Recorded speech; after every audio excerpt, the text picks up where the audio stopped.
A periodontist and an oral surgeon were sitting in a room. It's not a joke. It's episode 23 on the Alfi podcast.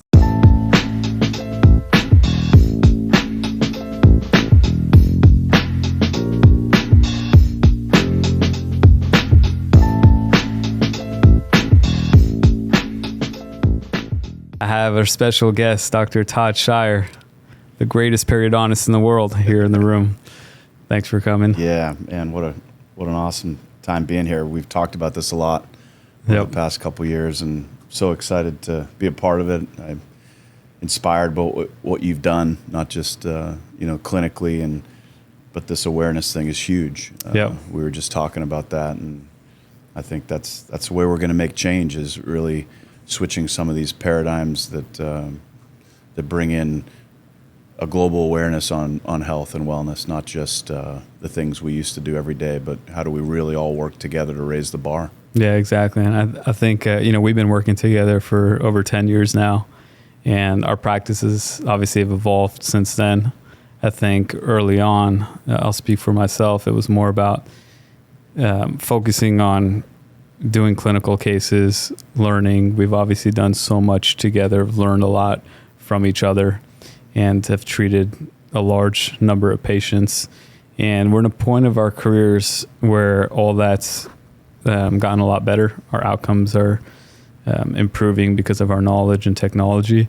But we're stepping into an era where we really want to spread this message and impact health in a different way. And I think for me is this awareness about root cause, which I really didn't understand when I started. And no, I don't think, unfortunately, so many don't, right? Mm-hmm. I mean, I think the percentage of dentists today that really truly understand what we're talking about is very low, and it's going to take visionaries and pioneers to push this thing forward. And I think what's super exciting is that you and I and our teams have accumulated a lot of data. Outcomes data that's incredibly important to get out there. I think it's super exciting. We have a paper coming out in the Journal of Prosthetic Dentistry about the digital workflow, and how the digital workflow has allowed you and I and the orthodontists and the prosthodontists or restorative dentists to all work together on a common ground before we even start. Right? We're able to provide input into the record taking we do, and have this dress rehearsal of the procedures that we can do. And then if, for say, the cases we do where maybe perhaps I'm doing MARPI and SFOT before jaw surgery, we can do a digital checkpoint. Right? We can re-digitize the patient after certain interventions and see how we're tracking. And that's just, as far as the clinical, to tell those folks out there that don't have a interdisciplinary team, I tell dentists all the time, number one thing you do when you get out of residency is create a team between all the specialists. And I think one thing that you and I can tell perio and oral surgery out there is that there has to be a collaboration between the two surgical disciplines of dentistry. I mean, if there's not, it's foolish. It's kind of the old school way of thinking that they're separate specialties that shouldn't intertwine. Yeah, absolutely. That's obviously not true. Yeah, I mean, your network is your net worth, and collaboration multiplies both. Yeah.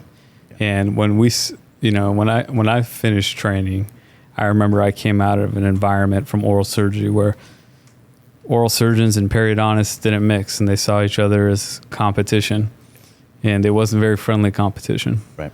Yeah. Yeah, but being who you are, I think early on we worked well together because we both wanted to learn more. Right. And we had passion about the things that we wanted to do and we're good at. Yeah. And you go through training, and especially in the dental hierarchy, there's some egos. Right? Yep. There's pride. There's the need to stand up for what you think you do best. But as you evolve in your clinical practice, I need you, and you need me. And, exactly. And that's the right thing for the patient. Absolutely. And I think that, we have an opportunity to help other specialists work better together. Yeah, absolutely. And build a truly interdisciplinary team that patients need us. They really need. Think about the patients we saw this week, right? Yeah. Between last week and this week, from Germany, from from a lot of patients from out of Houston that they came to see us because they can't get the help where they are. They've tried. Many of them, as you know, have seen 2, 3, 4, 5 dentists, but they can't get the help they need. Yeah, and I think there's multiple layers to that.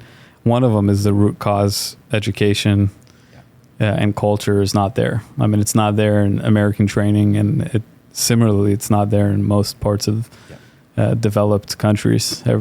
Medicine is really symptom-based, managing symptoms, and what happens is when you manage symptoms, you keep it in your lane. Keep it in your lane. Right. You got it. The TMJ guy is going to manage his TMJ symptoms and so on and so forth. But that very agenda takes away from the greater good of the patient and finding actually real solutions to problems. So I think that's one part of it. The other part of it is, like you said, the culture of egos, competition, and not working cross-discipline. Right. And there are things that I do well, and the more I do of those things and limit it, the better I get at that limited scope. Absolutely. And the same goes with you. Yep. I mean, I can't imagine trying to manage all these different things, right? And one, I wouldn't be as successful without having teammates that can do their part with excellence, and I can provide what I do well. Right. That should be a basic tenet of specialty training, is focus on what you do really well. Exactly. And find other people to support you, and you can help support them. I mean, that should be the training that you receive 100%. In an institution that really believes in interdisciplinary care. And I think to that point, culture doesn't evolve as fast as technology evolves. So, I go back to 20 years ago when I was a resident, and the oral surgery books were that big. Implants just started out. The airway wasn't really a thing. Cosmetic procedures were not part of oral surgery scope. Oral surgery scope was pathology, trauma, extractions. Yep. Right. And the same goes with perio. When I remember in dental school learning about perio, implants weren't a thing yet. Yep. Really. I mean, it was treating disease. It was treating disease. They weren't even covering roots yet. Really. Correct. So the scope of those specialties were so small in comparison to where they are today, where it was understandable that there was more people staying in a particular lane, right? So that's how the culture was, because there were soft tissue things that really were for perio, and there were some other things like trauma, difficult pathologies and things like that were oral surgery, and they're kind of separated. But now, if you look at an oral surgery book, it's 10 volumes. Yeah. Right? There's cancer, there's reconstruction, there's implants, there's orthognathics, there's tummy tucks and everything, plastic surgery world, and the scope goes on. And I'm sure the same thing with perio. Yeah, right? The tissue regeneration part, hard and soft tissue regeneration, that's really something that we started investigating in the late 90s. It had been investigated before that, but in our clinical research, our focus was heavily on tissue engineering early on. And that was really about how could you more predictably regenerate hard and soft tissue without autogenous tissue. Right. And we're still working on it. So So it's come a long ways, and it's super exciting when we talk about your cases and how me getting access to that product that you've used for years now, that hasn't been available to the dentist. Right. You could get it in a hospital setting, you couldn't get it. So, we just did our first case with that live cell stuff, and it's super exciting to see how this stuff evolves and gets access to access for more patients. Yeah, I agree. That what you're talking about for the audience is called Vivigen, which is one of the products. There's more companies that do it, but what it essentially is a cellular allograft, which means donated bone from another human, which has been used in both our specialties for how many years. But the limitation to it is that it had only two meaningful components, being proteins and scaffolds, but didn't have cells. So when people needed large bone grafts or more volume or more sensitive area, we went to the hip or to the chin or ramus or different parts of the mandible, tibia, even the skull. These are traditional places to harvest bone. But those have donor site morbidity. They're limited by amount of volume you can get. They're technically... And just jump in, but donor site morbidity, for the patients out there, this is significant. Sometimes it's a more limiting factor than the surgery that's done in the oral cavity. Yeah, and not to mention the risks that there's always a risk with anything. Yeah. So now we have amazing regenerative bone products. This is one of them where it's a cryopreserved cellular allograft, which means it's a bone graft that has all three of those components that you would get from an autologous bone or bone from the same patient. But now you can get it out of the freezer in as much volume as you need, and it's been working really well. Yeah. And to Todd's point, it was only available in the operating rooms up until now. Just I think Salvin Dental is the one that took it to dental, and it was we got some of the first access to it in February. That's awesome. And what kind of case did you use it for? I use it for a pretty straightforward sinus case, combination extraction and sinus elevation. Have not re-entered it yet, but I'm super excited to have used it. And we've done a lot of work in our research with recombinant growth factors, BMP, platelet-derived growth factors. So that's kind of what we've gone to, is using those recombinant growth factors with a scaffold, like allograft or xenograft.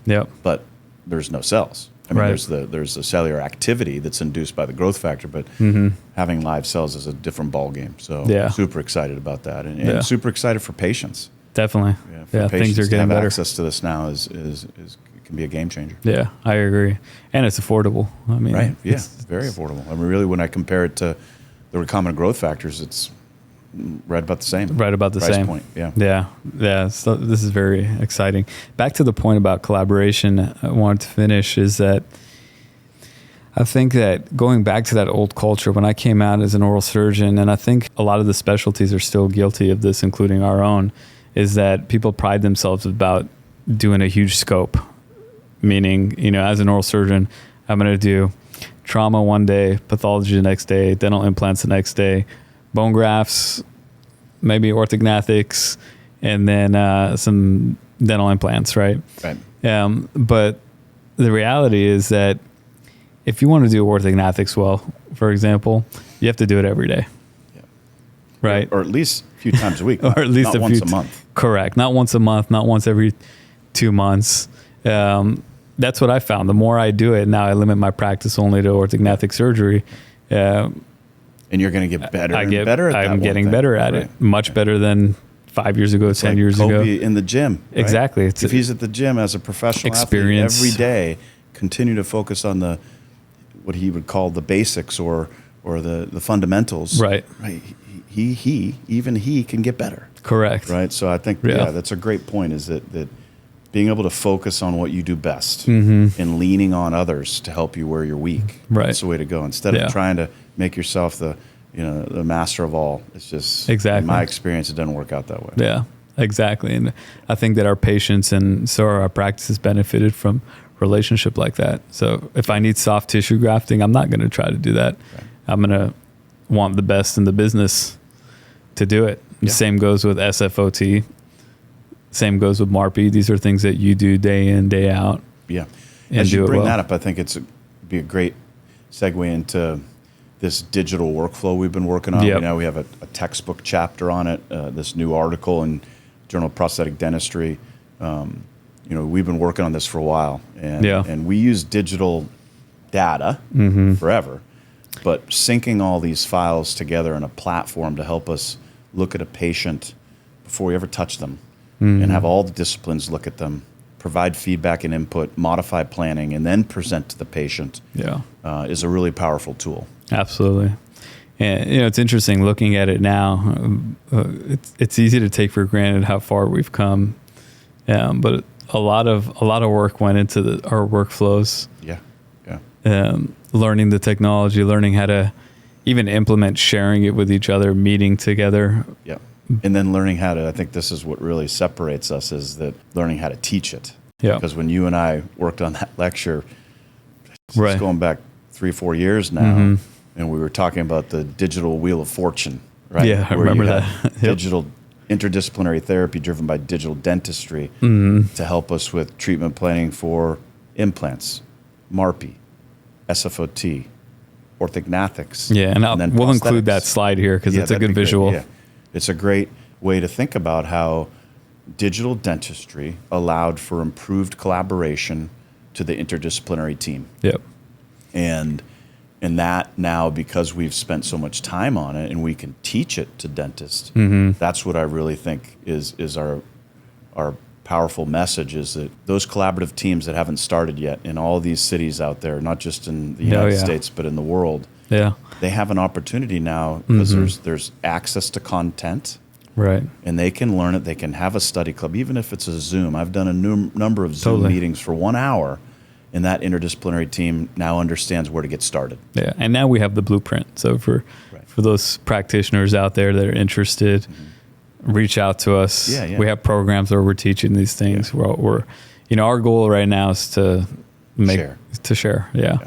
I think we're both of the abundance mindset, where sharing and teaching is good for everybody, including ourselves. Yeah, I think one thing that you've done so awesome is to get the word out by way of social media and your consultations that you do in LA, Miami, in New York. I mean, I think that's really getting the word out, right? Yeah. It's a focused effort on really public awareness, right? Yeah. I know you're pretty successful getting cases from other states, but just think of the awareness to those communities. Yeah, it's amazing. I look back at where we were even 2 years ago and how educated patients are now. Yeah, they'll find it. And it's amazing. If their dentist can't provide it, they will find us. Correct. And they've learned a lot. We have these discussions with our expert team members, and it's out there, and people are digesting it and learning from it. And really, it's amazing is a lot of these patients, this stuff is not taught in the residencies or schools yet. So some of the patients are getting this information before the dentists know about it. The dentists are getting it. And if you're a young dentist out there, a couple pearls, right? Yeah. Get digital. Yeah, definitely. And once you become digital, get a collaborative team. Even if you don't have an oral surgeon that does orthognathics in your community, or a periodontist that focuses on collaborative care, you can find people outside your town that will help you. I mean, we do it all the time. We see patients from all over. Right. And we not only help with the diagnosis and treatment plan, sometimes we give that to the patient and their provider because it's just not feasible for them to come back. Right. So I think that there's the world we're living in now, information transfer is so easy. It's so easy. And we can affect patients. I mean, think about the patients from Europe. I mean, the mother that's trying so hard from the Netherlands, right? Trying so hard to help her children. So the way she helps her children, she comes to Houston. So her son's getting orthognathic surgeon. Now she's had MARPE, and her husband's having orthognathic surgery, right? Because they didn't know, they knew their son was suffering, but they had no idea that they were suffering too. Correct. And once they open their eye and they really think about their life and their struggles with sleep and function and joint pain and all these things, now they realize that, hey, the reason their child has this issue is because they do too. Yeah, what's amazing about that? I know there's families out there watching this podcast. Yeah. A lot of credit to you guys for going against the grain, doing something that's so brave, stepping out of your home country, coming to Houston. I know you've been here for maybe 2 years now. At least, seeking this right treatment, and credit to you because of it. The children are healthier, and both mom and dad are healthier already. So that's really cool. And she's wonderful. She wants to advocate. She's offered to help us. She'd be a great podcast, by the way. That would be a great podcast. She's not doing orthognathics, but because she's been the leader of this team, she's had MARPE, right? And a dramatic, unbelievable, successful MARPE. But she can speak to the. And her husband has had successful orthognathic surgery. If I don't reach out to you before you listen to this, send me a text and let's get you on the podcast. I think that's a great idea. Yeah, she did a testimonial for me, and it was fantastic. Yeah, I think that's great, and just help get this message out there. So about that digital workflow, so we work with DSD, Digital Smile Design. That's one of the tools out there. It's been instrumental for us, for patients out there and providers. What we're able to do is the collaborative team can get all the scans, photos, information, upload it, and then through web meetings and working with DSD, we put together a comprehensive plan, really looking from starting to end, from the beginning, and then able to, one, see all the treatment options, because a lot of these patients need a lot of things. It's like a big puzzle, and there are pieces of the puzzle that are not always very easy to put together, especially in terms of staging when there's multiple providers involved. But now we can say, you know what, here's a patient that's, for example, narrow, recessed, has perio issues, needs restorations, and all these things have to happen.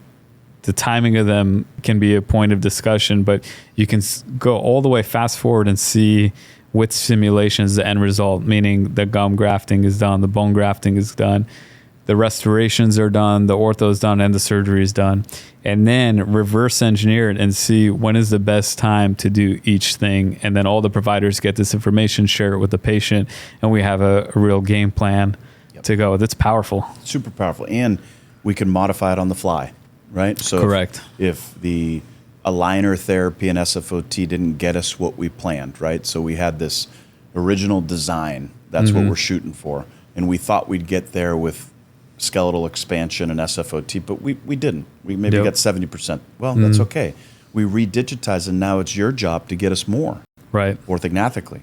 Or maybe that patient is burnt out and they're not going to do orthognathics, so now we got to talk to the prosthodontist or the restorative dentist and say, okay, this is what we need to achieve. We can do a little bit more ortho to get you closer to the end point of restorative care, but we can have these open discussions before we ever have them with the patient. Right. And it's super, super powerful. And what's really cool too is as we'll talk about the McGuire Institute and how we're starting to focus more on research now and collecting. We've done I think more clinical combined cases in airway than anyone in the world together. So we have a lot of powerful data, and now we need to put it together and answer these questions. But we're able to predict what needs to happen, and then during the process do some QCs. Yes. Some quality checks and see where are we compared to what we planned. Right. And then how cool is that to put together? I mean, it's kind of the thrust of the article we just got accepted for publication is that this digital workflow, now, it doesn't have to be digital smile design. That's the gold standard, in my opinion. Christian brought this first to the plate. It has incredible amount of data behind it and performance outcomes. But you can use other digital platforms to do something similar. Yep. So whatever digital platform you use, it's the point of using it and then helping make sound clinical judgments based on success or failure. And that's just awesome. But then that is awesome. What else are we doing? We're accumulating data sets that can be analyzed through AI and more typical outcome variable assessments that we do in clinical research to really drive this home. And if people have been asking, hey, especially some of the national academies saying, hey, we just don't have the randomized controlled clinical trials on this yet. How can you be doing all the... Well, it takes a long time to do this, right, to develop the data to really create something that's prospective. Right. But retrospectively, we no doubt have incredible amounts of information that needs to be accessed now and put together. Yeah. Yeah. I mean, we're talking about hundreds of collaborative cases over the years. You mentioned the McGuire Institute. McGuire Institute is my partner, Mike McGuire. We developed this private practice-based research network that includes mainly periodontists and oral surgeons across the United States. But it really is being built for utilization in any specialty and not just in dentistry. Yeah. But it's creating key opinion leaders into the private practice space that are in the trenches every day doing clinical care and helping the practices learn how to, usually through a quality hygienist, because hygienists are great. They're very thirsty for knowledge. They, you've had a great podcast with myofunctional therapists that are usually hygienists, right? And hygienists, having them on a research team is critical. So the hygienist becomes a clinical coordinator. So they're managing, scheduling patients into a busy practice that are really there for research, and then accumulating this data and then helping with analysis and publication. So the McGuire Institute, founded more than 10 years ago, has really focused on FDA level clinical trials for new product development or approval. So we have both FDA trials for product approval, but also things like 510Ks where a product just needs to be licensed. So take Vivigen. Vivigen now wants to be licensed in dental. Right. It needs some research and a publication usually to validate that for the FDA. So we'll do all these different types of clinical trials. Another one is awesome where a big company wants to license a product, but they don't know if this product is for real. So they'll plug and play that into our network, and we're not even trying to publish anything. All we're trying to do is help them make a business decision, right, which can be dramatic for a big company, right? Save them millions of dollars by deciding if they're going to license something or not.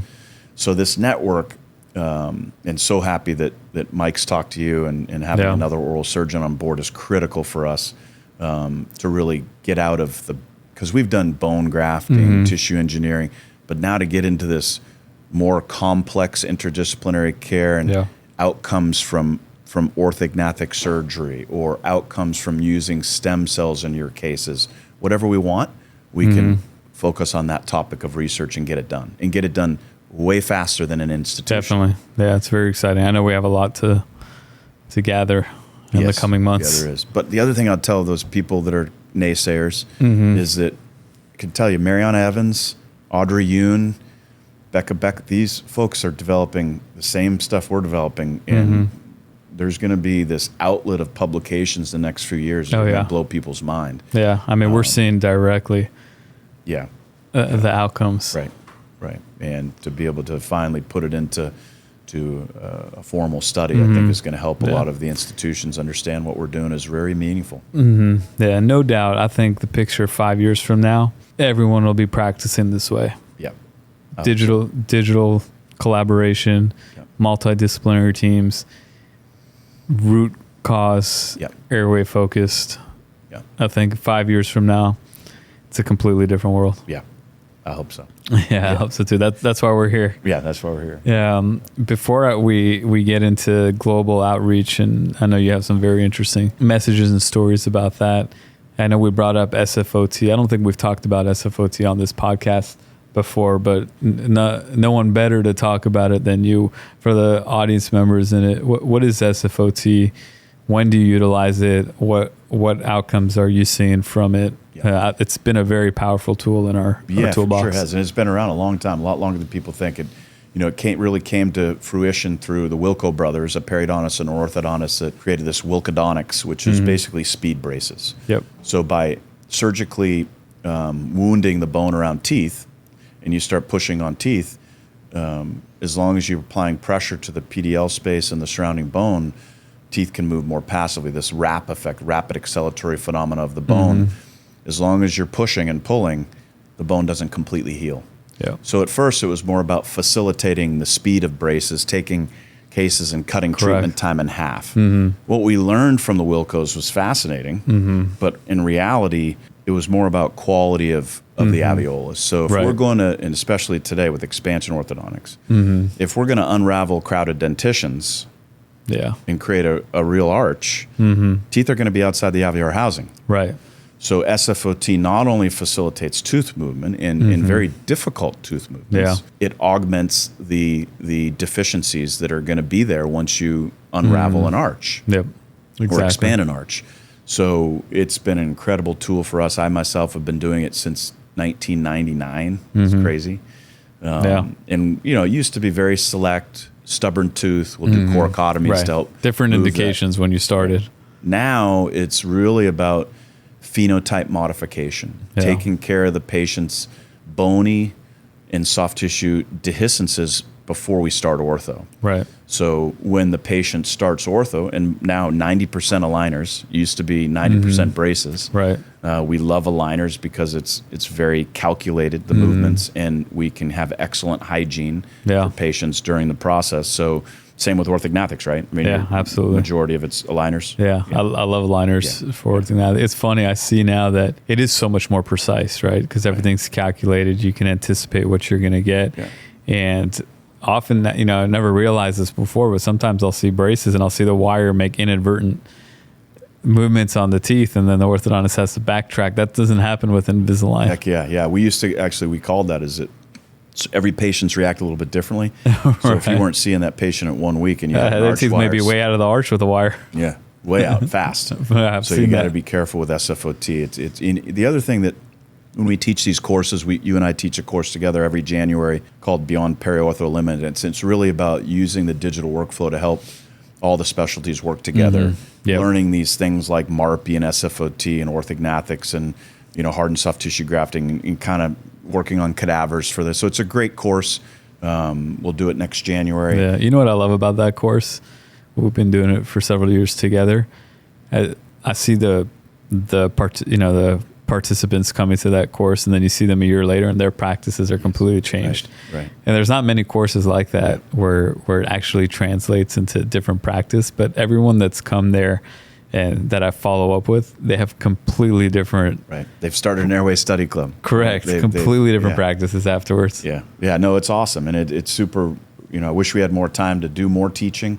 We do it more often. Yeah. But, really, I think it's the most comprehensive course in this workflow right now that you can get. There's other great ones too through ASAP and other friends of ours that are doing this type of care. But back to the SFOT piece on this is that SFOT is really a customized surgery. And that's where people have gotten into trouble. They didn't understand that. They thought, I'm going to do SFOT like I'm going to do a bone graft. Yeah. And every case is different. And you need custom. Do I need bone grafting here? Right. Do you even need it? Right. If you do, great. Do I need bone grafting and soft tissue grafting? Do I need to do soft tissue grafting before SFOT because there's no attachment? All these little things need to be worked out, and that comes with experience. Yeah, so, definitely. To the folks out there, periodontists and oral surgeons that want to be doing SFOT, I strongly recommend a clinical course. Yeah. Like ours, and there's another friend and mentor, George Mandelaris in Chicago, that does an SFOT course. I would highly recommend a course like that because in residency programs, to my knowledge, there's no one super focused on it. Yep. There may be a part-time clinician, faculty practice. I actually never saw it in training. Yeah, I didn't either. We saw it from the Wilco brothers. Right. And then we brought it back, and the faculty would kind of almost learn with us. And again, those indications were completely different too. Completely different. Right. Yeah. So the cool thing about SFOT, we've been using it obviously for our airway patients. A lot of times we'll do it. These people are so crowded, their arches are narrow, and we don't want to extract teeth, right? Because their arches are small. So these patients often need a jaw surgery to bring their jaws forward, make them bigger, but at the same time they need room for their teeth. Right. And with jaw surgery, I can make their jaws bigger. But how do we keep those teeth, make room for them? And SFOT is really a solution for that. It's really growing the alveolus so the orthodontist can then bring those teeth into a good position, and then we can do surgery afterwards. Yeah, and I think that I don't know that we have data to analyze for this, but I would say that in cases where we take a very thin, narrow patient and they need orthognathic surgery to really fix their airway, they need it. Yep. But we can't get them ready for orthognathics without some unraveling and expanding. Exactly. If we don't do SFOT or some type of hard or soft tissue graft, the patients are going to be in a much more challenging position to have orthognathics. You're going to have more challenges with wound healing in the vestibule, right? And so I think that it's a great setup. You don't always need it, right? But you at least want a great tool to have the people, for a lot of these patients. Yeah, you want the collaborative team to look at it and see, when do you need it and when don't you need it? We're not going to make these grandiose statements that you can do SFOT and avoid jaw surgery. That's not. But you can certainly get a few millimeters of expansion. And today, if you look at these comprehensive cases where we do MARPI, expand the maxilla, SFOT to coordinate arches, and then MMA, that patient gets an amazing outcome. It's so far, what we're seeing is very stable. Yeah. Less relapse in our SFOT case as far as relapse of tooth position. Yeah, and really the only real way to take these patients to the goal line in these situations when their arches just don't have room. Right. Or extract teeth. Yeah. We don't want to do that. So we have to. But we've got a lot of those cases too where we don't have a choice. We've got to take out some teeth, and we use SFOT to help with space closure. Our orthodontist that we work with a lot, John, he's learned the hard way is that you can really struggle around an extraction closing those site. Spaces. Yeah. So when those teeth are being removed, it's always in preparation to make the jaws bigger. Right. We're never trying to collapse. Right. We're advancing. We're always advancing, always expanding. And SFOT allows us to close those spaces by mesializing the posterior segments. That's a hard thing to do orthodontically because the molars are going to be much harder to move. But SFOT can give us an anchorage between SFOT and anchorage. We can close those spaces from the posterior to the anterior more predictably, right? And then advance the jaws once we're done with that setup. Yeah. So you recently got back from Japan. Yes, I was spent We have a teaching institute over there for 15 years. And it became altruistic. It was really to make dentistry better in Japan. Having a socialized healthcare system, they basically react to disease instead of prevent disease. So it's very behind for such an advanced country. But and that's why I think this learning institution really took off, is that we have over 1,500 students now that are trying to break away from the socialized healthcare system to treat dentistry with prevention. So they've become caryologists. They've become more broad as far as their scope of practice. And now the advanced students are taking business courses to learn how to practice outside of a government healthcare system. Yeah. So I was over there cool. in March. We try to go once a year to an annual meeting they have, and then typically we'll have a couple more study clubs over there. This time I had 3 different events that were all focused on helping people understand this airway thing, and they're so thirsty. Yeah. It's a wonderful culture to begin with, very thirsty for knowledge, the U.S. is a typical very skeptical students. These are very gracious students, very thankful for the opportunity to learn. So it was super exciting to be sharing the lecture that we've given in the past on this interdisciplinary workflow, and there's great interest. And there's a great need because their culture has a lot of malocclusion, right? A lot of class 3 severely deficient maxillas that need to be addressed. So when you show them MARPI, they're like, oh, wow, this could be a game changer. And it is. Yeah.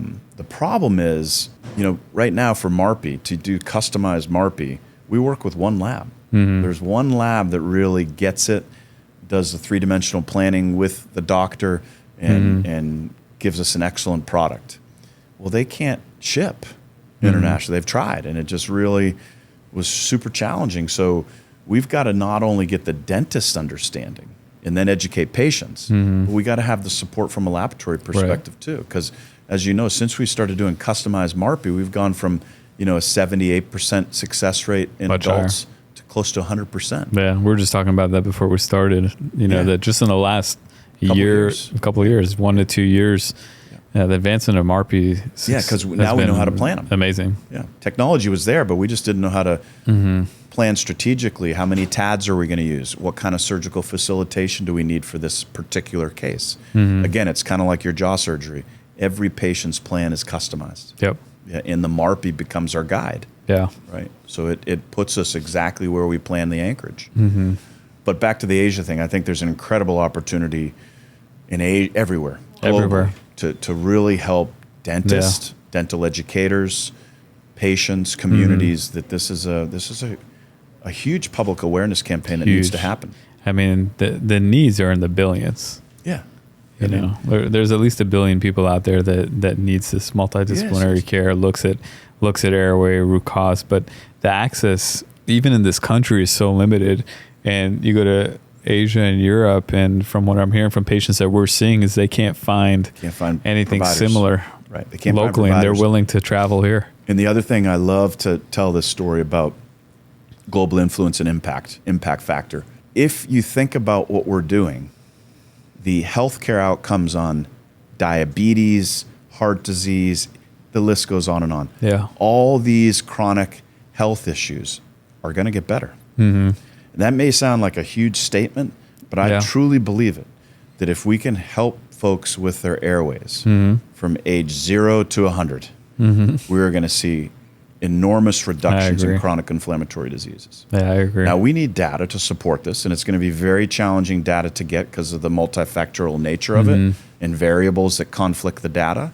But there are ways to do it. And if I heard you say with your last podcast about the administration hearing something like this, right? Is it if the people that really care about community-based healthcare and lowering chronic inflammatory diseases and getting rid of some of these diseases that exist out there, mental health diseases, how many of those are potentially initially tied to airway? Now, maybe it may get exacerbated by social environment, other factors, but primarily it was because they were oxygen deprived. Right. And that to me is very impactful for us to be able to have an influence like that upon patients in dentistry. Yeah, it does sound so grandiose, right? But one of my favorite books is Why We Sleep by Matthew Walker. I don't know if you've looked at that yet. Yeah. And early on in that book, I can't remember exactly how he says it, but he says, imagine if you turn on the TV and see an ad for a drug, and that drug said, take this pill and your libido will be better, your concentration will be better, your hormone regulation will improve, your memory, cognition will improve, decreased risk of cardiovascular disease, stroke, early death, so on and so forth. Yeah. and the side effects are 0. Right. Sounds crazy, but that's actually what good sleep is. Right. That's actually true and studied and not controversial at all. And there is data out there for sleep. I don't think anyone denies it, but it's ignored. Yeah. We really don't prioritize sleep in this country. Yeah, like we should. I mean, at least in parts of Europe, they do prioritize siestas, take a break to nap, and that's important. Right. Rest is critical. And there have been studies to that point where communities that have stopped traditional siestas saw an increase in heart attacks. From doing so. So data is there, and the data is there too, that the airway is a significant factor in sleep. We know that because CPAPs have been used to increase the airway for a lot of people. Yeah. And we know that we've had data for 20 plus years that MMAs, orthognathic surgery, has the best outcomes and success rate in doing so. So it's really, I think we're lacking is the multidisciplinary data that say A plus B plus C plus D works well together. It's complex. And it's super hard to create clinical trials that are answer those questions because of the covariables. I think what our message here is that let's not stop trying to get the high level research to support what we're doing. But until we do that, we can't ignore. No, and we can do the things we do have data independently to do. We know that MMA is good. We know that SFOT is good in its place. So the indications are talking about speed, right? We don't care so much about the speed. That's a side effect of it. We should be able to finish these cases quicker with the surgical insult. But the core meaning of SFOT is more modifying a phenotype so that when you're done moving teeth, they're surrounded by tissue that's going to support them for a lifetime. Right. And back to that, because you mentioned it again, is that when you talked about the chapter in that book about if they could take a pill, it would solve all these problems. Everybody should very easily understand that we need to breathe and we need substance. Nutrition and airway are critical to survive. Critical. So everybody understands that. Then on top of an individual that breathes and eats, right? You put insults upon them. All the different insults we call it obstruction, call it cigarette smoking, obesity, whatever you want to pile onto this. It should be very easy for patients and dentists to understand that foundationally, if you take off all the piles of insults, you're still left with the basic tenet of nutrition and airway. Right. And if the nutrition's not good and the airway is not good, then we're going to be less able to function with all those things that we pile on top. Yeah. It's not rocket science. No, it's absolute core. Yeah. Gary Brecka says this really well. He talks about, a botanist, when he's treating a plant that's ill, he doesn't just cut off the bad leaf. He works on the soil. Right. It works at the nutrient level. And then from the top of that, you need sunshine and oxygen. And water. And gas exchange. Yeah. Right, and water, to improve the health of that plant. It seems like it's so much common sense. Yeah. But here we are in the U.S. and medicine is cutting off leaves. Yeah. All the time, and we do it in dentistry too. Right. I was just recently, a few weeks ago, giving this talk on airway and collaborative care to the Spear group. A very great group of dentists. And there was, I think, 800-900 people at this seminar. And it was amazing to me because typically you hear Spear, that's a high-quality dentist. That's a dentist that seeks out education, high quality, collaborative, all these things. I couldn't believe how many people came up to me, including some prosthodontists that says, I really need to understand this airway thing. And I'm like, really? Yeah. And Jeff Rouse, a prosthodontist that's really championed this airway prosthodontics. Yeah, he's been a pioneer. And he's a very, very important teacher at the Spear Institute or Spear platform. You know, even with him in that presence, it's amazing how many dentists are not getting this. Yeah. And we've got to change that. We got to change that. And I think that we're seeing a tide roll over. So I know we're running out of time. For those of you who are still listening, and I know you're thirsty for more of this, we're going to get Todd back in the studio, but I do want you to put on the comments section all the questions and points of discussion that you want to hear from Todd, so we can come back with more. Answer questions. That'd be great. Yeah. That would be good. Todd, it's a pleasure. Always. Who's the greatest basketball player of all time, in your opinion? So, you know, I grew up in New England, so I'm a little bit of a Boston fan, which contradicts this little LA-Boston thing. But I'd say when I think about the player themselves, you can't argue with the Michael Jordans and the Kobe Bryants. And I mean, they're all wonderful, and they made wonderful additions. But I'm going to go with the older school and not be with present day, and go with Kobe and Jordan. Yeah. And, I'm a huge Larry Bird fan. I was going to say, you got to add Larry. Yeah, Larry the legend, yeah. Yeah. For the young ones out there, go look for Larry Bird highlights. Yeah. You'll be very impressed. Unbelievable ball handling. Yeah. Passing. Definitely. Right. He had it all. Yeah. Maybe not the athleticism that a Kobe or Jordan had. Right. But as far as fundamentals, no one had it better. Yeah, he can shoot the ball. His IQ was amazing, and he played hard. Yeah. And I'm sure, I mean, some of my greatest memories as a child was LA, Boston. Yeah, I remember all that finals. too. Magic, Bird. Awesome. And then Kobe, Paul Pierce. Yeah. Really good matchups. All right. Stay tuned for the next episode. Thanks so much, David. Thank you, Appreciate Todd. it. Definitely.